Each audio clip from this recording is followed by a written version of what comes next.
বাংলাদেশে বেয়াদব সৃষ্টি করেছে কারা? উত্তর দিবে আওয়ামী লীগ। যদি প্রশ্ন করি বাংলাদেশে খুনি সৃষ্টি করেছে কারা? উত্তর দিবে আওয়ামী লীগ।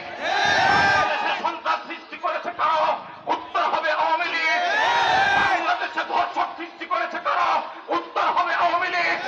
বাংলাদেশে চাঁদাবাজ সৃষ্টি করেছে কারা? উত্তর হবে আওয়ামী লীগ।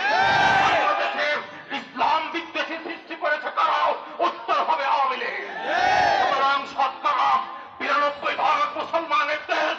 এই দেশ আজ থেকে উলামায়ে কেরামের নেতৃত্বে পরিচালিত হবে, মামুনুল হকের নেতৃত্বে পরিচালিত হবে, আমাদের আল্লামা আব্দুল হামিদ পীর সাহেব মধুপুর, নূর হোসেন নুরানীদের নেতৃত্বে বাংলাদেশ পরিচালিত হবে। আগামী বাংলাদেশে জালিমদের কোনো ঠাঁই নাই। আগামী বাংলাদেশে যারা খুনি সৃষ্টি করে, যারা সন্ত্রাস সৃষ্টি করে, যারা চাঁদাবাজ সৃষ্টি করে, যারা মুসলমানের দেশে